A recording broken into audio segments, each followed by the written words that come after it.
So guys, the Northerners have come out to tell Bola Ahmed Tinubu to address the insecurity in Nigeria, because the insecurity in Nigeria is escalating day by day. They have asked Bola Ahmed Tinubu to provide weapons for our security men so that they can be able to face all those bandits. Anyway, guys, I'm going to allow you guys to listen to this wonderful interview from Musa, a security expert. Guys, listen to what he has to say. And please, if you're coming across my channel for the first time, please do well to hit the subscribe button, like and share this video, and turn on notifications to be getting all the latest news in this channel. And also do well to drop your comments below on what you guys really think about what this man has said. So guys, watch this video. It says abduction of a Chinese national in Edo State, through the kidnapping of passengers on the Benin-Iyere-Oluku Road, as well as the murder of 5 soldiers and 58 civilians in Borno State. Wing Commander Musa Salmanu, retired, a security expert, joins us now for a chat. Thank you so much for being here. Thank you for having me. Do appreciate your time. Thank you so from much. neutralizing insurgents to filing charges against most wanted arrested terrorists in recent times, the government says it is making progress. The top security officers of the nation say they are making progress. But on the other hand, we witnessed deadly attacks such as what we saw in Borno State on Friday, what we've seen in Edo State and across the country. Help us understand what we're dealing with when the government says they are making progress, but then we continue to see these deadly attacks. Are you able to understand what Nigeria is dealing with at the moment?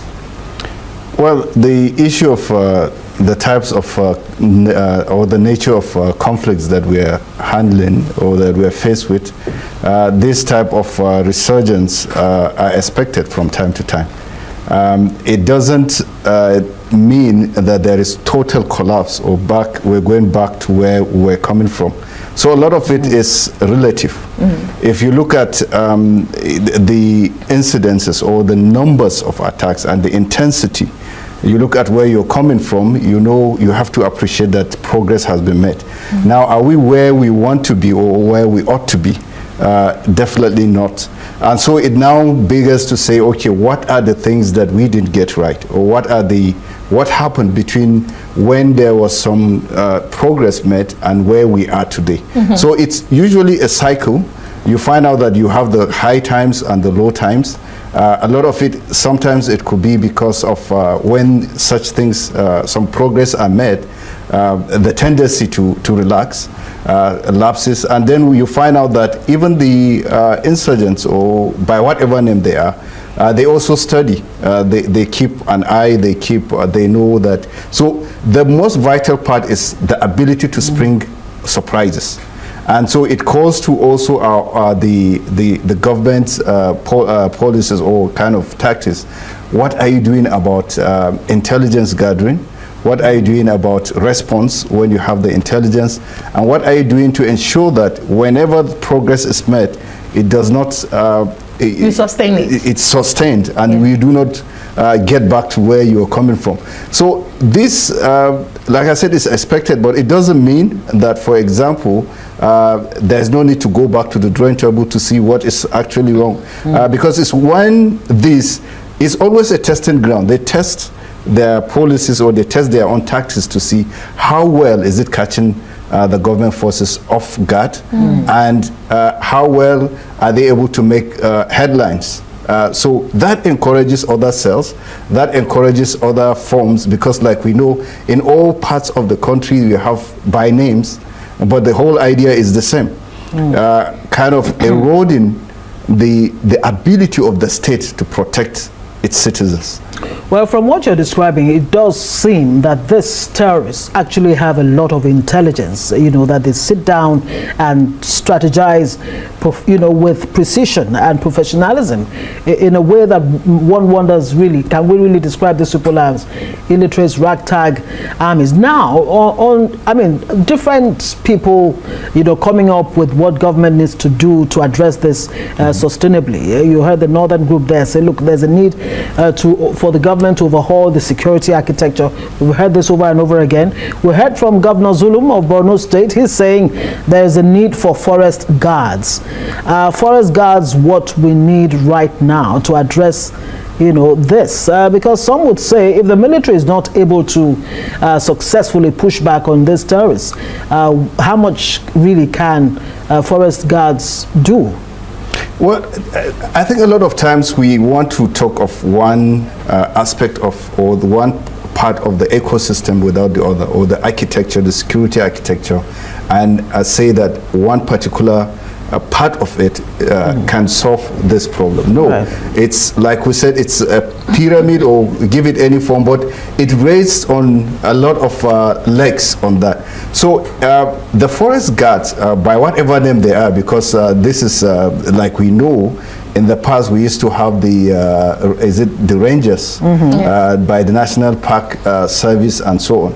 So you have to look at, and when people come up with the idea that the forest guards are the solution, I say, I think it's not the issue of forest guards or the rangers or by whatever name they go, but it's issue of looking at what actually, if they were there covering over 1,000 forests that we have, what happened? How come that they left that space, that all the, either the bandits, by whatever they are being called, were able to occupy that space and lead us to where we are today? Now, if we go and if we say that these are the solution, you can't, truly they can't face what we have. These bandits have military grade weapons. Now the question is, are you going to arm these forest guards to that capacity, to that level? The answer likely is that no. So what you need is, one, the military leading, the spearhead, and saying, okay, because we have reached a stage whereby you need that level of force because of the intensity of violence that is there and their capacity. That's the either by whatever name, rebels, insurgents, or bandits that they are. But you need the follow-up.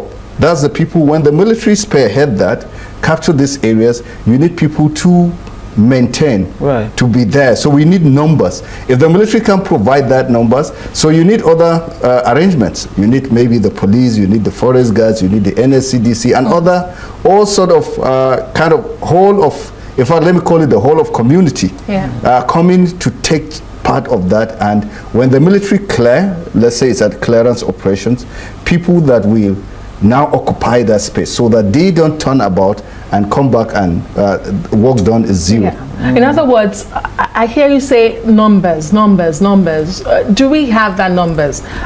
President Tinubu has recently been reiterating the need for state police.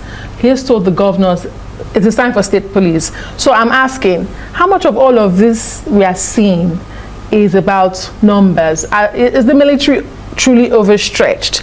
And then intelligence and coordination, how about those factors?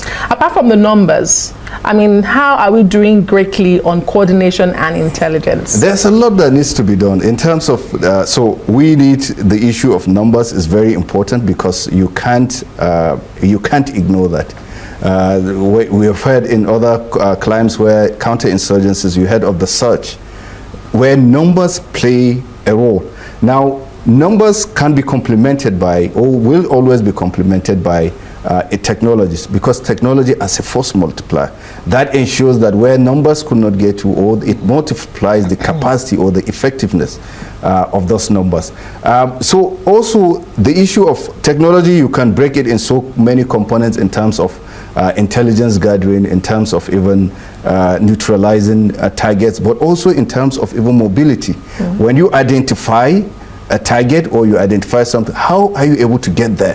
How fast do you respond to that threat and so on? So when you get the numbers, which are, in our own case, you find out that the military is overstretched. I mean, this is something that we've been hearing over and over again. But so when you're faced with this situation where the military is deployed in virtually all the states of the Federation, conducting one operation or the other, then you have to, one, increase the number for the military. That's very important. But also look at the way of increasing numbers for the other security forces, whether be they police, every other security forces, so that we're talking about over 200 million Nigerians. We're talking about a territory that is vast and so on. So you can't go wrong with those numbers, and you need them. You can't avoid the issue of numbers. Now, in terms of other, like the guards and state police, the issue of policing, I think sometimes situation that we are in now, we have allowed the horse to bolt out. So we have reached a stage whereby you need firepower to get to at least a stage where a level whereby the police can take over.